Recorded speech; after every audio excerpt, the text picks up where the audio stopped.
గత 2 రోజులుగా పర్యటన పేరుతో కొడంగల్కు వచ్చిన రేవంత్ రెడ్డి ఎమ్మెల్యే పట్నం నరేందర్ రెడ్డిపై అనుచిత వ్యాఖ్యలు చేయడంపై తీవ్రంగా మండిపడ్డారు కొడంగల్ నియోజకవర్గ ఎమ్మెల్యే పట్నం నరేందర్ రెడ్డి. నీకు పనిచేయడం చేత కాదనే కొడంగల్ నియోజకవర్గ ప్రజలు నిన్ను తరిమి కొట్టారని రేవంత్ రెడ్డి ఆగ్రహం వ్యక్తం చేశారు. ఇక కొడంగల్ నియోజకవర్గ ప్రజలను అభివృద్ధి చేయకుండా కుట్ర పన్నింది నువ్వు కాదా అని రేవంత్ ని ప్రశ్నించారు. మంత్రి కేటీఆర్ కొడంగల్ నియోజకవర్గాన్ని దత్తత తీసుకున్న తర్వాత అభివృద్ధి ఎంత జరిగిందో కళ్ళు తెరిచి చూడాలని సూచించారు. టీఆర్ఎస్ ఆధ్వర్యంలో జరిగిన అభివృద్ధిని చూసి ఓర్వలేక నియోజకవర్గం ప్రజలను తప్పుదోవ పట్టిస్తుందని మండిపడ్డారు. నెట్ ద్వారా గూగుల్లో కొట్టి నెట్ ద్వారా తీసుకుంటే ఆయన మొత్తం శాంక్షన్ మొత్తం ఆయనకు వస్తాయి. మరి ఆ తెలివి ఆ సోయి లేదా అని అడుగుతున్నారు రేవంత్ రెడ్డి.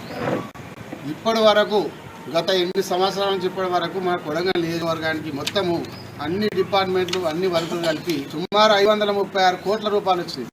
ఇందులో ఒక 20-30 కోట్లు తప్ప అన్ని కూడా పనులు జరిగినాయి. 80% పనులు కంప్లీట్ అయినాయి. ఇంకో 20% పనులు జరుగుతూ ఉన్నాయి. కొడంగల్ నియోజకవర్గానికి ఏమి రాలేదు. కొడంగల్ అంతా కూడా నేను పోయిన తర్వాత డ్యామేజ్ అయింది అని మాట్లాడుతున్నాను.